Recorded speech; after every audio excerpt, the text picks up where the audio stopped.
Ако не пиеш вода и не се движиш, ще качваш килограми. Това е нещо, което е в природата. Ако ти не пиеш достатъчно количество вода, за жените над 2 литра, за мъжете над 3 литра, спрямо килограмите. Умножавате килограмите по 0,33 и всеки може да изчисли колко вода трябва да пие на ден. Ако не пиете в достатъчно количество, вие ще започнете да задържате тази вода и да трупате килограми. Ще имате по-суха кожа, ще се изморявате по-бързо, ще имате главоболие, умора, отпадналост. Това са все признаци, които ви показват, дават сигнали, че вие не допиете достатъчно вода.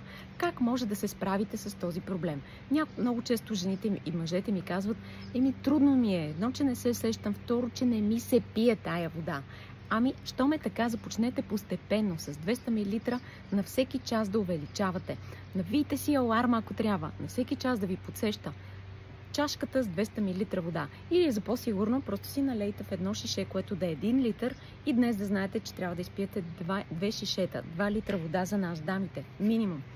Така че това ще ви е супер полезно и ценно да го направите още днес. Сложете си резенче лимон, или може да си сложите морска сол, или примерно дори тук може да си сложите хималайска сол.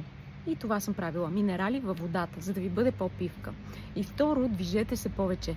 Движението е начин на живот и дълголетие.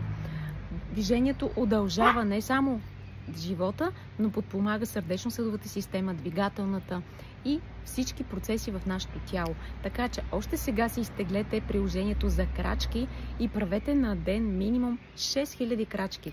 Ако това не го правите, нямате правилна сърдечна дейност. И гледайте, ако искате да сваляте килограми, да минете над 10 000 крачки на ден.